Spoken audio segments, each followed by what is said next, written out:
Meetings and conferences. Businesses without meeting and conferences are never heard of. Series of meetings and periodic conferences are part and parcel of any business. Now let's learn a little more about what these are. Conferences and meetings refer to an assembly of persons who come together and deliberate on topics and issues of communicable interest. The essential difference between meeting and conference is that meeting can happen a one-to-one meeting, smaller numbers can also be called a meeting. It can happen even without much of a plan, the sudden requirement that can happen. While a conference is a big time affair, it does not happen very often. It could be an annual or a biannual or a quarterly affair. It's normally very well planned. It requires planning because a lot of people involved. So that is the basic difference between meeting and conference. Let's see why we need them. Exchange of information.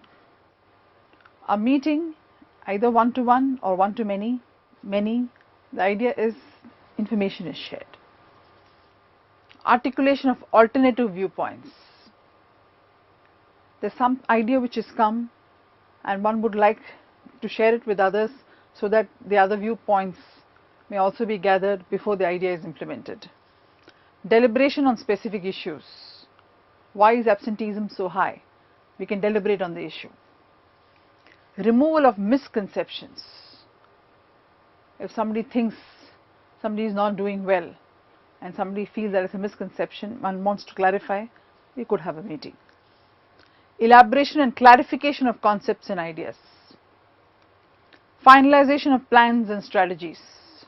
The final plans are normally presented to the people concerned and they okay it and one can go ahead. Review of performance, either one-to-one or many. Enlistment of support and a host of communication needs which are essential in a business or organizational context. Facilitation of intensive interaction with individuals and groups in order to achieve much more than any written communication.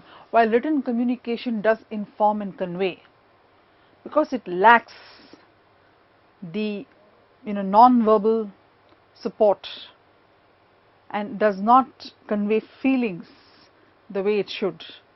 Normally in conferences and meetings this is achieved. After written communication is made, a presentation is also made to convey the right way. Purposes and golden rules of meetings. Following are some of the important reasons why meetings are held in business organizations. To save time in communication, instead of calling one by one and telling people what it's all about, let's say they want to convey something, call all of them together and have a meeting. To instruct a group for a specific purpose or briefing.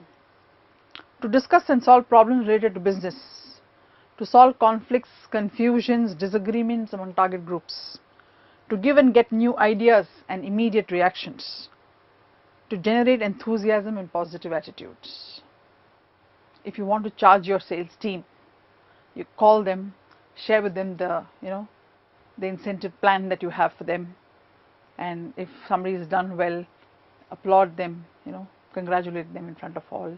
Creates a lot of enthusiasm and positiveness. To arrive at consensus on issues of concern, to learn more from others and to train them. The various reasons why we have meetings. 10 golden rules to remember when we have meetings. They should be convened only when essential. Because meetings do take up a lot of time, because if you multiply 10 people and 1 hour, it's 10 into 1, 10 man hours. Should have time schedule and must begin and end on time. This has always been the problem with meetings. It's good to plan the time, begin sharp, on time and end on time. It's a productivity issue. Should be convened only when no telephonic discussion is possible. If through telephone we can convey what we want to convey, and if it is brief, there are no issues, better to convey. if it cannot be conveyed through telephone and we need to meet, then only a meeting is required. Must have clear and specific agenda and sub-agenda. One must be sure why we want a meeting, because it requires a lot of planning. People have to leave their jobs and come over, and listen in a meeting. The reason better be good. The notice of the meeting should be sent well before the meeting to those who are required to attend and make useful contributions. Why we are calling in people? Because we believe that their coming in will make a difference in the decision making or in the argument or in the idea sharing, whatever it might be. Hence we must respect their time and give them both the timing and the agenda well before. Conclusion of a meeting is summarized so that each one understands the summary of the proceedings. If in meeting we discuss a lot of things, it's difficult to retain one and all. So there would be a person assigned who will take the minutes of the meeting, and once the meeting is over, the minutes of the meeting is circulated to one and all who have attended the meeting and contributed. Action oriented minutes should be prepared and circulated after the meeting. The minutes are action oriented so that they get done. Meeting should be closed on a pleasant note. We begin everything with a positive note and end in a pleasant note. Preparation for a meeting.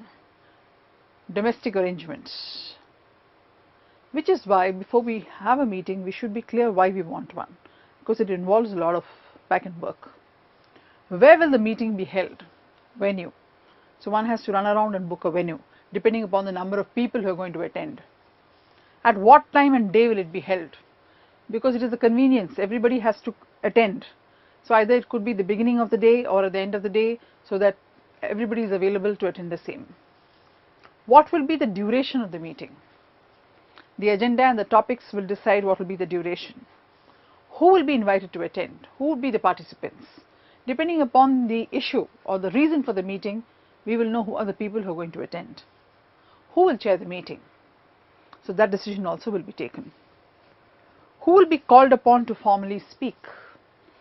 If there is a formal speak required to start the meeting off and to set the agenda rolling, then that has to be decided. Whether lunch/dinner is arranged. If it is a meeting beyond 4-5 hours, then probably lunch will have to, and if it's in the morning, starts in the morning, then lunch will have to be arranged. Or if it's going to extend through the day and in the later, after 7 or 8, then probably dinner also has to be arranged. Hence meeting is costly. So we should be careful as to why we are calling for a meeting. Paperwork involved. Minutes of the previous meeting and related records.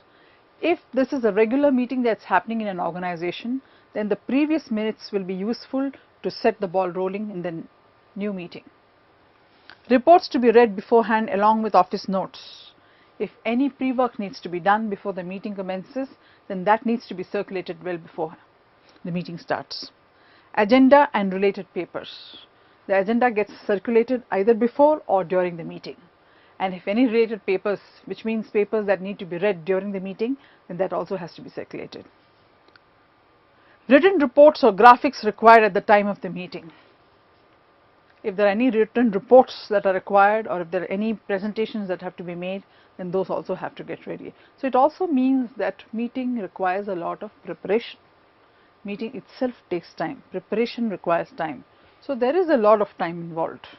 Of course, if the end result is something which will help the organization do well, then of course meetings are required.